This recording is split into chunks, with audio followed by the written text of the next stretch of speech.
Hello, it's me, Bob Cooper.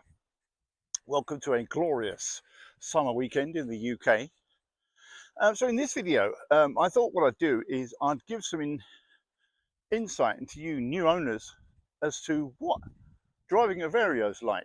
I don't think anyone's done it before, so just for the sake of no one ever done it before, I thought I'd take you for a drive in my one, just to see what it's like if you're thinking of owning one. Also, if you've got a Vario as well, you want to be nosy like I am, and you'll want to see what other people's Varios are like to drive. So feel free to comment in the notes below. So here we go, hold tight. Let's go for a ride in it.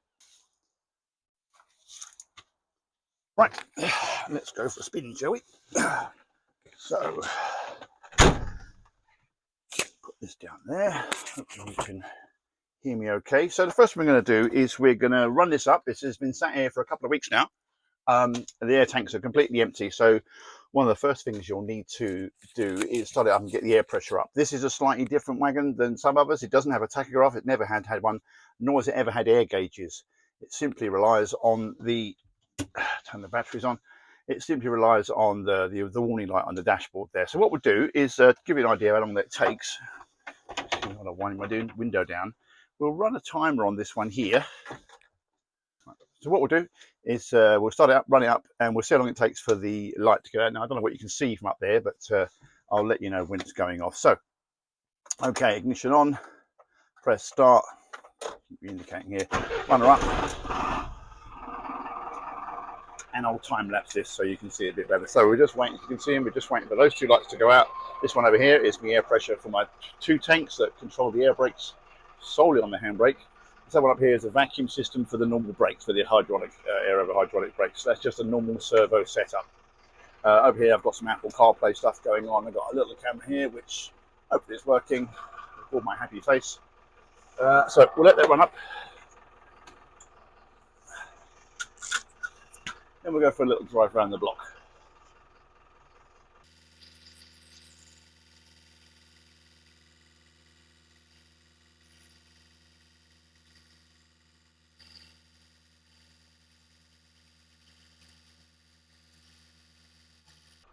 Now everyone's van will be different. I know you're all looking at this thinking, and one's not like that, one's different to that, one's got a couple of extra things in it. Cup holders being the most obvious thing. You know, you need to put your cups somewhere. You know, it really was a pain not putting out to put my cups anywhere. So I'm sure everyone's got some kind of solution there. I bought these two things off Amazon, and they work quite well. I'm quite happy with them. So one for the missus over that side. If you've seen my videos before, you know that I've got a passenger seat here, but I'll slid it back for the purpose of this video. I've slid it back so that you can get a better view of what I'm doing and witness my terrible driving. They're not too noisy in here. It's a bit of a big diesel sound. You know, don't expect it to be quiet. Don't expect it to be nice and smooth, like a motorhome might be. That these are, you know, they're a truck, as I'm going to keep saying. It's a diesel. You know, they're big, heavy things.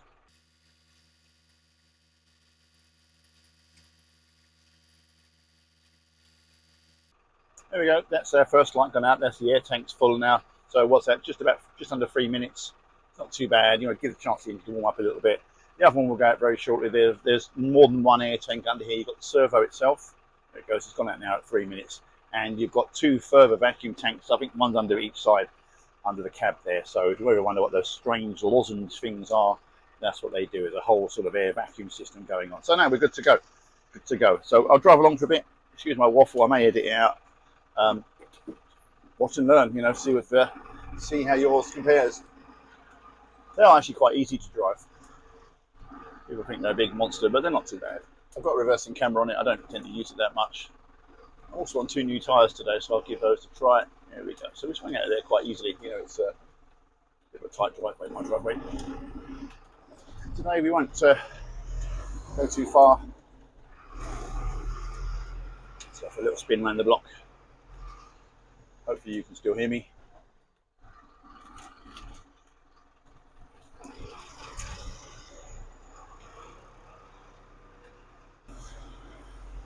There we go. Apologies for dirt in here, dirty windscreen. Don't clean it as much as I should. Right, rock and roll.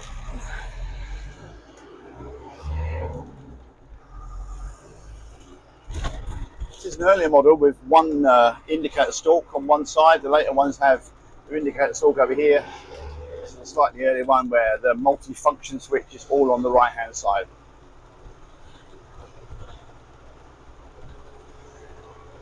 Apologies for wind noise, as I say, I'll edit things out.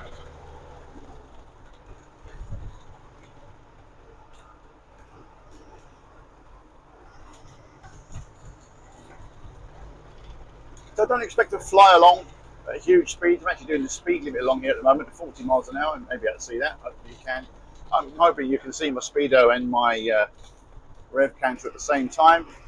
If you're not familiar with it, the speedometer, possibly the tachometer, the same on some other models. Outside edge there is showing kilometers per hour, and the inside one, which I'm referring to, is the miles per hour. So it looks like I'm doing 65 at the moment.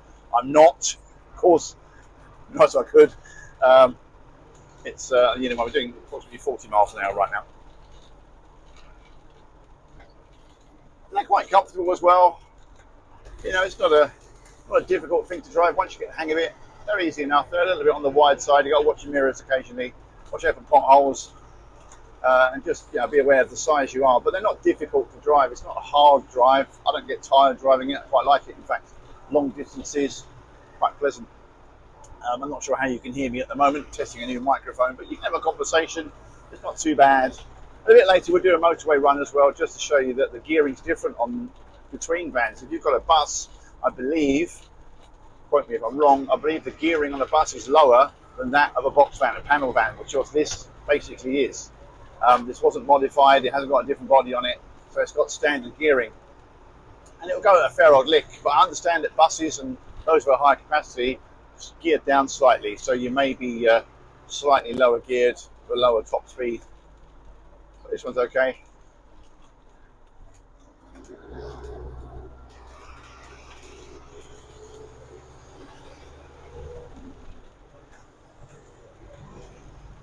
And of course, being high up, you feel as if you're going a bit slower than you are, but actually you're not. It's quite surprising, the sense of the sense of slowness that you get.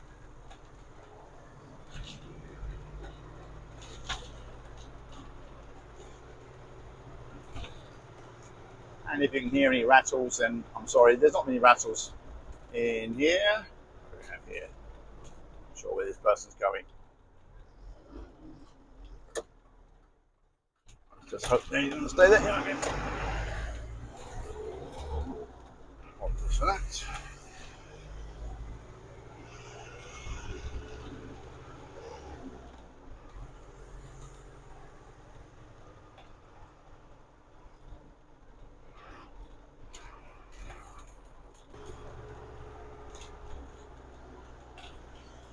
Mirrors are good. I've got some wide angle mirrors on each side, as you may have seen. I've also got a curb mirror on that door, on my passenger door, so I don't use it that much, but I can see how close I am to a curb if I'm creeping along and want to get over a little bit.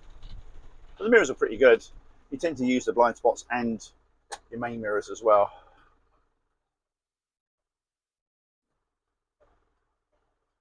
Gearbox is fine, this is the manual, of course. You may have an auto, but it's not bad. It's a fine gearbox. There's no clunkiness to it. It goes in gears okay. A little bit tricky in reverse sometimes, but it's getting on a bit now, so it's not too bad.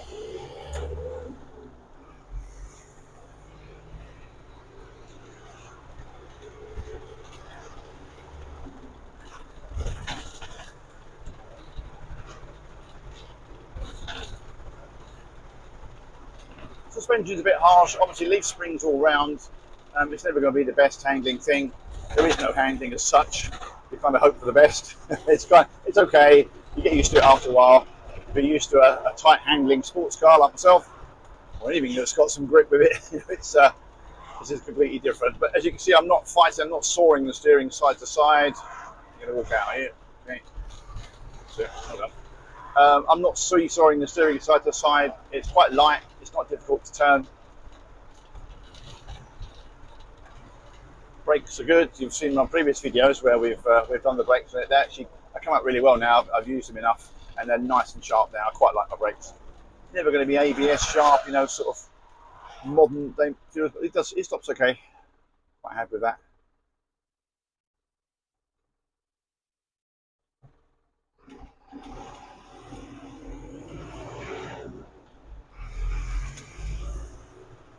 you do find that people tend to give way to you more often. It's quite nice of them, actually.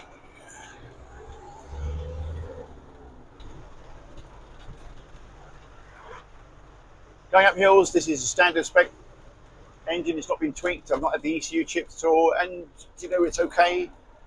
You know, I might like to get it chipped. In fact, if you've had your ECU upgraded or just changed to a newer spec, let me know what the difference is. If you feel that yours goes a lot better, then I'd like to see that. You know, perhaps you want to make a little video like I have. But as far as I'm concerned, going up hills, motorways, it's okay. Yeah, it's fine. It's a little bit sluggish sometimes, but nothing to be too embarrassed about. I'm going to make a turn here. My road is closed, so you're going to see me swerving around a lot because they've put barriers all over the road, but it's not actually closed. They're just saying it is. Don't want that. There we go. Not that one. Sorry, that's not my driving. That is the fact the road is closed. So top speed, we're not going to talk about that. We're talking about cruising speed. So you can see your rev counter there. The rev counter is your reference. It's gone. Excuse me a second. Manoeuvre around the signs here. You really want to keep the needle in that green zone. When you're cruising along, obviously accelerating, you can see now going to the yellow. You want to keep it in this green zone in the middle there. You know, there's a shaded green area. Sorry, cyclist. Hidden cyclist. There's a shady green area and there's a solid green area. If you keep it in the solid green, you know, that's where your best economy is going to be on either side of that. In the yellow, you're going to start gobbling the diesel if you start doing that. People throw around miles per gallon figures. I know that one of my peers gets 24 to the gallon. I can't believe that at all. This does about 21, 22. It's okay. I'm happy enough with that. Does might be less. Automatics probably do a little bit less.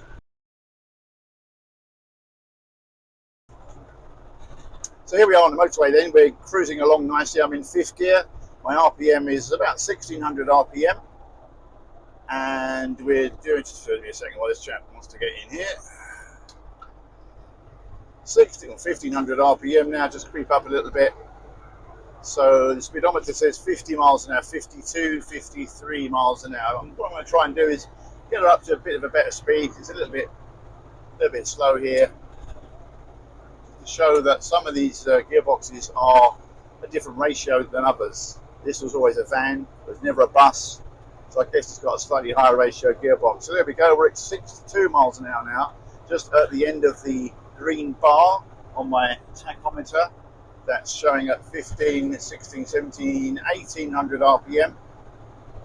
We'll push it a little bit more because she's quite happy to go a bit faster than this. And then you find on motorways, see I'm in the middle lane, I'm overtaking people, it's quite comfortable. This has not been chipped or modified in any way. He said, so now we're doing about 66, 67 miles an hour. I'm at 1900 RPM, which I hope you can see. It's got a little bit quicker, a bit of a slope here, so it makes it a bit easier for me pushing it to, not too noisy, there we go. Hopefully now we're at 70 miles an hour. I don't often go at this speed. It's a little bit too much, but we're still in the green band, 2000 RPM, 70 miles an hour. She's quite happy to do this. We will go faster, and I have gone faster. I did just tend to went a little bit faster. I don't normally go at this speed.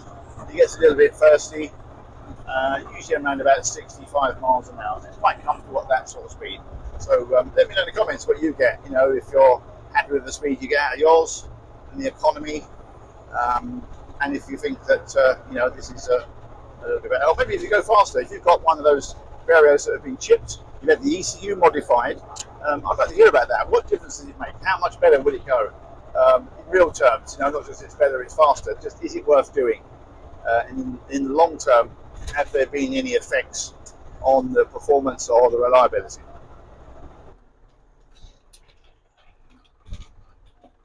So parking, that's what we're going to do now. We're going to park it back on my driveway. I'm going to reverse it in to its normal position. It wasn't in its normal position.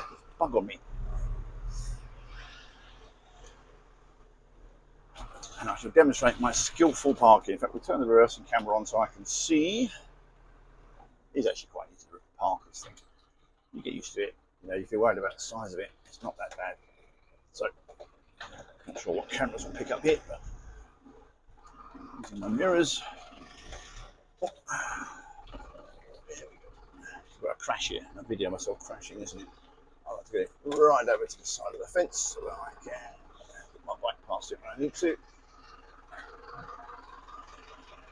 Just straighten up a little bit.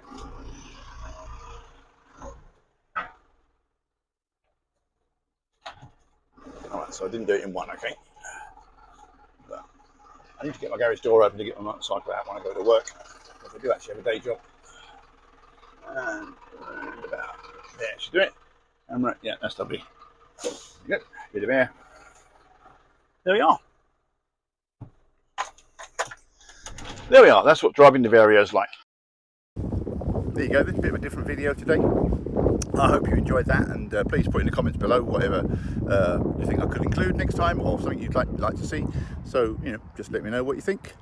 And until the next one, thanks for watching.